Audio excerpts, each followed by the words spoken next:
First and foremost, congratulations to the Ohio State University, the Buckeyes, and their fans for securing the national championship this year. What a story it was for the Buckeyes. I think we all trace back to late November when they lost for the fourth straight time, the fourth straight year to Michigan. That rivalry means more than anything. I mean, you ask most Ohio State fans what means more, this national championship or being Michigan, a lot of them are going to say beating Michigan, because that rivalry, that is the magnitude of it, and that'll be the mission next year, is being the Wolverines. But to Ohio State fans, this is very much a stepping stone to getting there. Trust me, this is very much a stepping stone. What a huge, monumental moment for Ohio State, for Ryan Day. I'm going to highlight him a lot in this reaction video as well. 34-23. I just want to highlight for a second how close my 34-20 prediction was to being correct. My boy Enzo Cuenca, the Quanker, he highlighted that for me, and I've got to acknowledge that. I was pretty damn close. Some may say I know ball. In this game, I feel like, with the exception of the first drive, Ohio State just simply outmuscled Notre Dame. They had better athletes. They looked more developed, bigger, stronger, faster. It was just that simple. I mean, how many times did you look at Will Howard just sit back there with a clean pocket and have the ability to surgically dice up that Notre Dame defense? He was able to do that for a lot of the night tonight because his O-line was blocking very well for him, and that Notre Dame defensive line was a minimal threat to Ohio State. They, as I say, for so many of these games, it is truly all about the trenches. And Ohio State won this game first and foremost in the trenches. I got to say this too. This has got to be like the least hyped up natty I've ever seen in my life. And I think that there's several reasons for it. It was the overlap with the inauguration. I think that was a huge factor in it. That I took a lot of hype out. That was a huge distraction. But a lot of it has to come down to this game being played on a Monday. I think you would get a lot more value out of this game if you were to play it on a Friday. I mean, I was at the Cotton Bowl a few weeks ago for the Ohio State-Texas game, and the hype there was through the roof. College football just seems to fit a little bit more on a Friday and on a Saturday and even a Thursday than it does a Monday. Monday just feels weird. Monday feels forced. Monday's like, you come home, you throw a microwave meal from the market in the microwave in the oven, and you sit down and have it with a glass of water, put on Grey's Anatomy. That's what Monday kind of feels like, not a national championship day. And so I think that the scheduling has to change a little bit there, because this is supposed to be the pinnacle of college football. This is supposed to be the height of the season. The NFL does this very well with the Super Bowl, with promoting, with marketing the game, and making it an entire phenomenon. It's almost like sweepstakes leading up to the game, getting you engaged, getting you hyped up for it. I think that the NCAA, I think that college football has to study the NFL's model for its championship game to get a better grasp of how to do it for the national championship, because right now it for the pinnacle game, it feels very empty, and it's got to get a lot better. On Notre Dame's side of the ball, the Irish had the right idea on the first drive. It was all about time of possession. It was all about keeping the ball out of Ohio State's hands. But at some point, you've got to score the ball. and give it back to Ohio State and defends. And as we all thought going into this, there was not much that's Ohio State, or there's not much that Notre Dame could do about defending Ohio State. They played with their will. They drove up and down the fields as they pleased. And that's just how deep, that's how talented, that's how well coached they were. This was a great coaching matchup.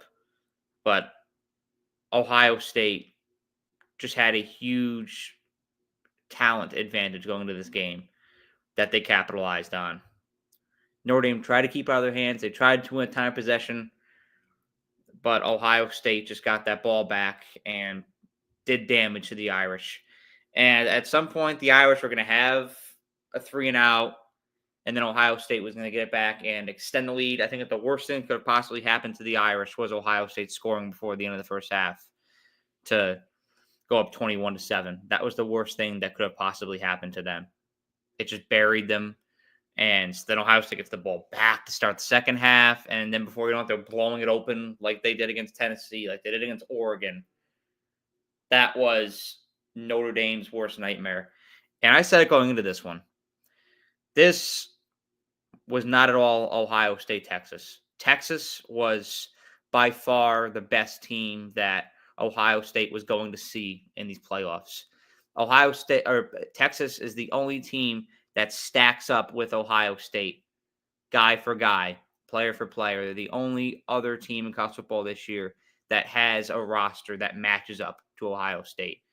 And so going from that game into the Notre Dame game, even though I think that Notre Dame is much better coached than Texas, they weren't going up against the same pedigree of athlete that they were against the Longhorns.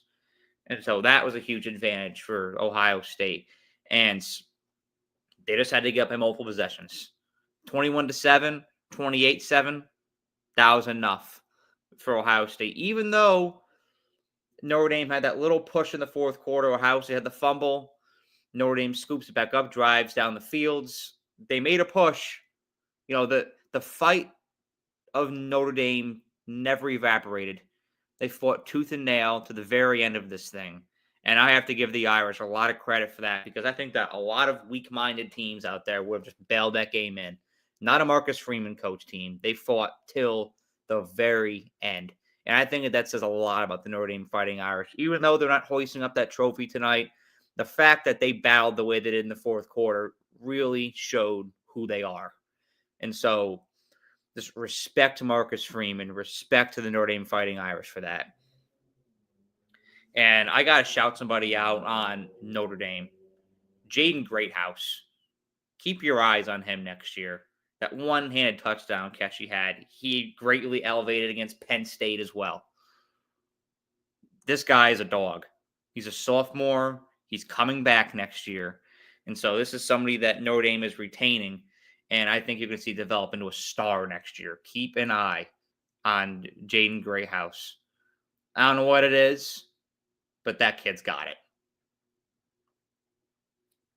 This was huge for Notre Dame, this game, the way that they battled in the fourth quarter. But like I said, this was a monumental victory for Ohio State. Most importantly, for Ryan Day.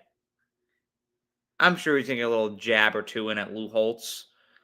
I think it's funny that he's letting Lou Holtz live rent-free in his mind. It's just a funny rivalry to me. But I'm sure he's going to get his jab in that old Lou in some of these post-game pressers in these interviews. And I honestly, from my perspective, I think it's quite hilarious. But let's talk about Ryan Day for a second. Each and every game this year, whether it was the Oregon game, Penn State game, the Michigan game, the narrative around Ryan Day was, he can't lose this one, he can't lose this one, or it might be it. They're going to run him out of town in Columbus.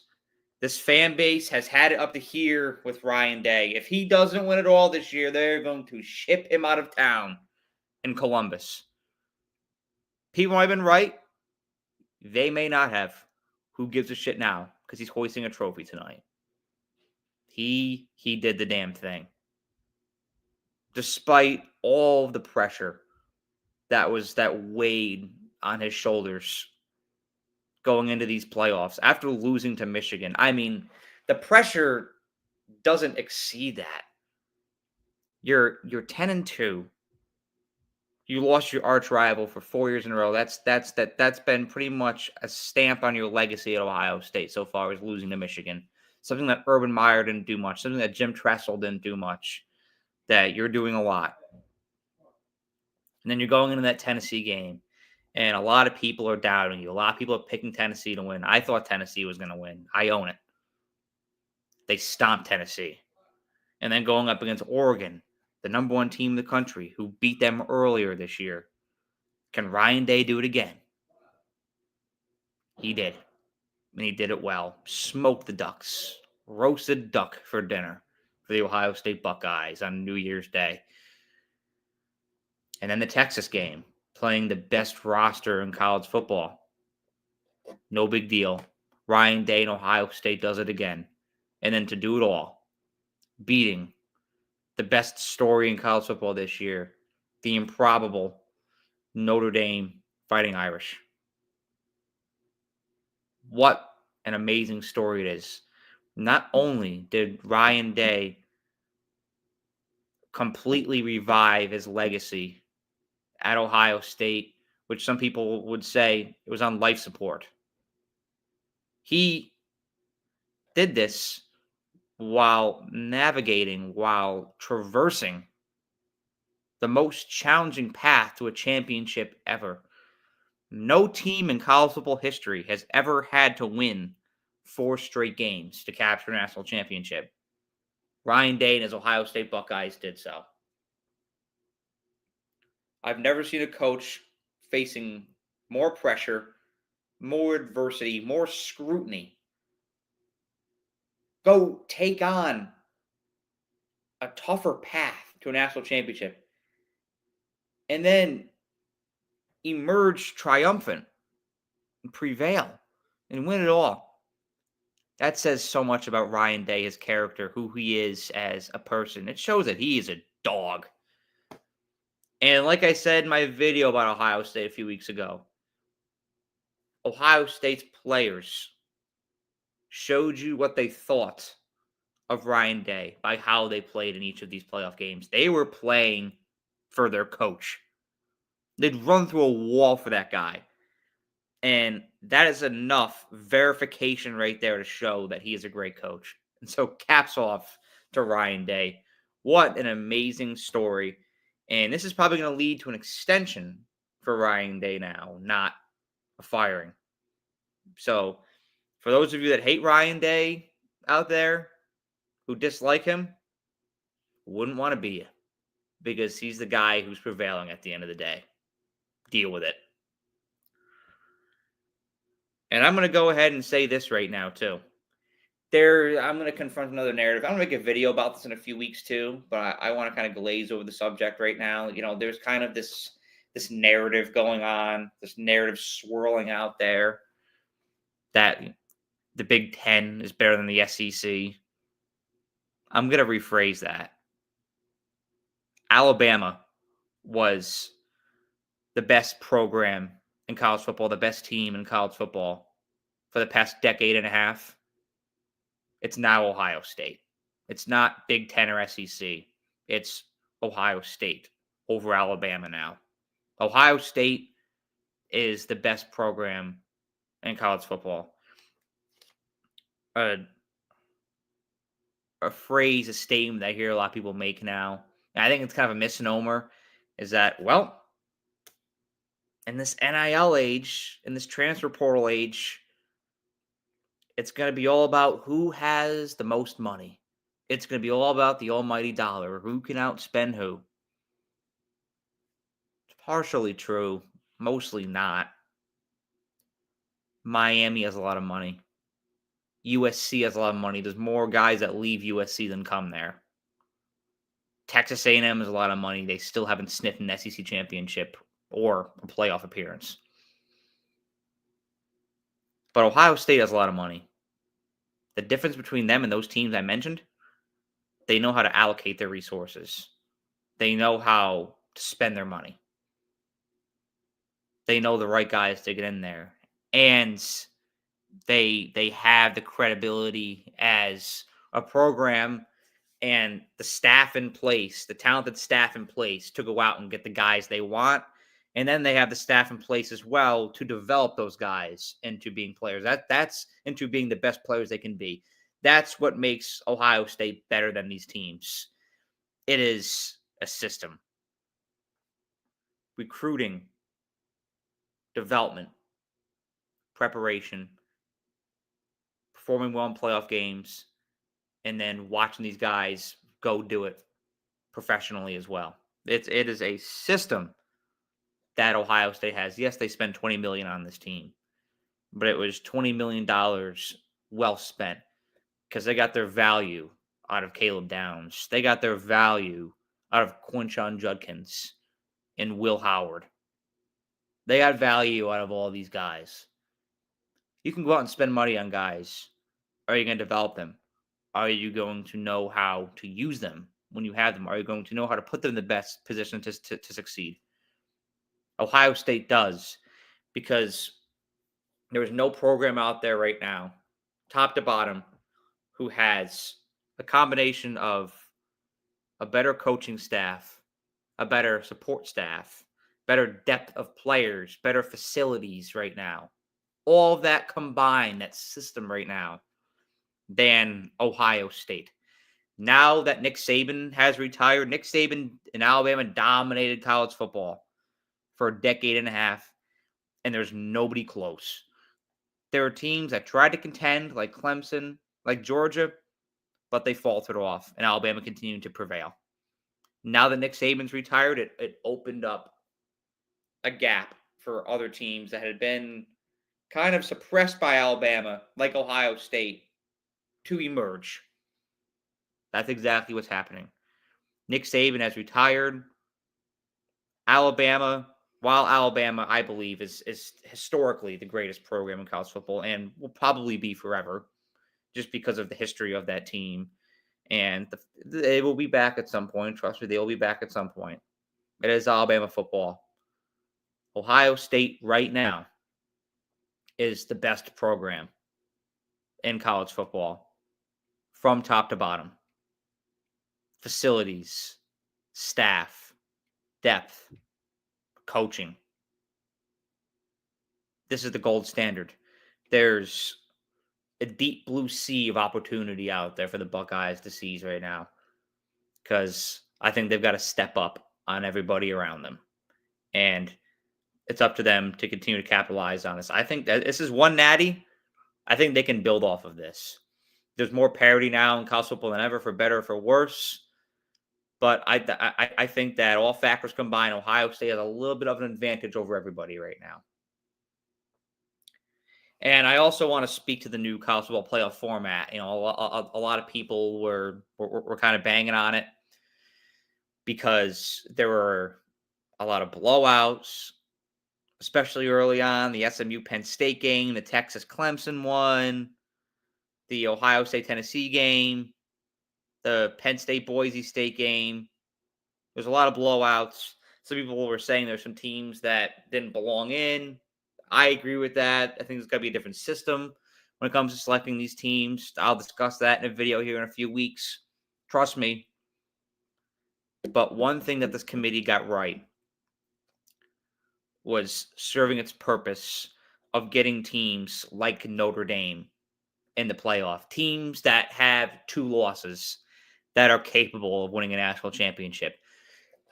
If you put yourself back in 2022, Ohio State wouldn't have made the playoff. You would have had a combination of Oregon, Georgia, Penn State could have sneaked in somehow. And then you probably throw, I don't know, either Boise State, Arizona State. I don't know how they would have put it together this year. But Ohio State wouldn't have been in because the week after the Michigan loss, the narrative was they choked again. They blew it again. They lost to a Michigan team that had no business competing with Ohio State in Columbus, let alone beating them. This team is not worthy of making the playoffs, and they have 2 losses. Leave them out, bring them to the gallows. They don't deserve to be in, and they would have been left out in 2022. A team that won the national championship this year, who was clearly better than every other team in the country, who had a bad loss, they'd be left out. Think about it. The loss to Oregon was by 1 point, and it was on the road in Autzen Stadium. The loss to Michigan was by 3 points. Yes, it was at home. Yes, it was mortifying. But it was a game where Ohio State didn't have their fastball, and they couldn't think themselves out of a paper bag. You're going to have those games sometimes where you just don't have your fastball. You're playing 12 games. It's a long season. You're not going to have it every week. But I'd hate to leave a team that's capable of winning a national championship out of a playoff because they have 2 losses and put in somebody else like Penn State, who has 1 loss, but Ohio State has the head-to-head against them. And yet Penn State would get in. We all know that Penn State is not nearly as good as Ohio State, but they would have had a better chance of getting in December this year than Ohio State did. And that simply shouldn't be the case. And it's not anymore. That is how this format got it right. You know, I think about that Alabama team back in 2022. If they got in, what could they have done? They lost by a combined 5 points to Tennessee and LSU. How about Georgia last year? I'm in the camp that Georgia was the best team in the nation last year. They got left out after winning, what was it, 27 straight games or something? 27 straight regular season games or some straight games. And lost to Alabama by 3 points. A game where they didn't have their fastball. They were injured. They were beat up. I'm a Bama alum, and I will admit to you, 8 times out of 10, that Georgia team beats Alabama last year. They didn't have their fastball. 9 times out of 10, Ohio State beats Michigan this year. They lost that game. Georgia, if they were let in the playoff last year, they probably would have won it all. Because I think that they would have destroyed Michigan in the national championship, my opinion personally.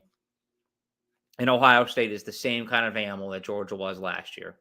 Yeah, anybody logical, anybody who knows ball, knows that Georgia was better than everyone last year, knows that Ohio State was better than everyone this year. The most talented team, the deepest team, the best program with the best resources. It's Ohio State right now. Come on. But that is how this College Football Playoff Committee got it right by expanding to 12 teams. This is one positive factor, one benefit of this 12-team playoff is making sure that teams like Ohio State, who are capable of winning a national championship, get in and can achieve their goals. That 2-loss team that we all talked about in the offseason got in and won it all. It served its function. Caps off to the 12-team college football playoff bracket. This game was monumental to Notre Dame as well. This run was huge for the Irish. Because especially after losing to Northern Illinois, this is all about narratives. The narratives started to emerge about Notre Dame. They do this every year. They overlook these G5 opponents, these opponents that they're far superior to. And they lose. They lose games that they shouldn't lose. And they don't deserve to be in the playoff because of that. And they go into the playoff. Even against Indiana, it's like, oh, Notre Dame's just not big. They're just not built for these games. They'll get bounced. They win that one. Going up against Georgia, no, they're not worthy of playing the Dogs. They beat the Dogs. I think Penn State's a little more talented than Notre Dame. Notre Dame coerced Penn State into making some mistakes, and they won that game. Notre Dame defied a lot of the reputation that was built about them this year. A lot of the things that were starting to be said about the Irish. Ohio State or Notre Dame defied it. Got my man Zeke Wager chiming in here. Luck ran out on the Irish tonight. It did. It did indeed. The luck of the Irish ran out. but I think they're building something special in South Bend right now. This run was huge because even though they lost to Ohio State, who I think was a buzzsaw this year, I mean, you see a team that's that talented, that deep, getting that hot. Good luck beating that. And I tip my cap to Notre Dame for contending with Ohio State as well did it tonight, especially down the stretch. That was huge. That was monumental for that program. What it says about Notre Dame is that even though they're a team with a rigorous academic standards that some guys can't comply with, even though they're a team that they use the transfer portal for their quarterbacks, but not a lot for any other position. Oh, Z complimented my hair. I appreciate it. I've been working on that, pal. I've been working on getting this, this curlier. Appreciate it. Notre Dame, even though they have a rigorous academic standard, even though they don't use the transfer portal as much as other teams, they're still capable of winning these huge playoff games and surviving, advancing, competing at the highest level. A lot of people, including myself at a lot of points this year, were starting to really subscribe to the belief that Notre Dame is just not built for these moments. It's not built for these games. Look at their games against Bama in the past. Look at their games against Clemson in the past. They just don't belong. Well, they belong this year. This run spoke volumes about the Notre Dame program, and it's now to give them leverage over some of these other programs when it comes to recruiting. Because guys are not only going to want to play for Notre Dame, yes, it's a perennial program. You're playing from a touchdown Jesus, play like a champion today, all the pageantry at Notre Dame. It's a lot of young boys' dreams to play for the Irish. But it's also a chance to play for Marcus Freeman. I think this is a top 2 or top 3 coach in college football right now. The work that he did for the team with that roster. Yes, there's a lot of great guys on that team. I love Riley Leonard. I love Jeremiah Love. I love Jack Kaiser, Jaden Greathouse. That roster's not as good as Ohio State. It's not as good as Penn State. Not as good as Oregon. Not as good as Georgia. Not as good as Ole Miss. But yet, they competed at a higher level than all those teams I just mentioned, except for Ohio State. Because they're well coached. Because they've got a guy that's run through a brick wall for it. I watch Marcus Freeman speak. How do you not love that guy? How could you not run through a wall for Marcus Freeman? Just seeing his cadence. Especially when he was on the podium with James Franklin. You got James Franklin blabbering away next to him, and he's just sitting there. Okay. I'm going to save his energy for the field. That's Nick Saban-esque. And I'm not at all comparing Marcus Freeman to Nick Saban, but that's a Nick Saban tactic. Okay, you're going to talk your shit over there. I'm going to sit here. I'm going to lock in. I'm going to take this and I'm going to listen. And I'm going to act. That's who Marcus Freeman is. And guys want to play for somebody with his cadence, his swagger, his leadership. Guys want to play for that. Somebody that knows how to motivate you, knows how to push the right buttons, knows how to make you not only the best football player you can be, but that's the best man you can be. That's what Marcus Freeman does for these guys in Notre Dame. And that's why so many want to play for him right now. And finding the right coach, making it run like this. I mean, this is huge marketing material. This is huge PR material for Notre Dame right now. And they've got to leverage this the right way in the offseason and capitalize on this opportunity while they have it. Because this is a springboard. This is a launch pad for the Irish right now. They got to capitalize on this opportunity at hand. It was a boring game for a while. It became interesting in the end. Congratulations to the Ohio State University for pulling off a national championship. They'd come so painfully close in the past. The 16-point choke against Clemson several years ago, that Georgia game that lives in Ohio State fans' minds, the Alabama National Championship that they lost. so many points where they fell short that live in their fans and their players' minds. They overcame it all tonight.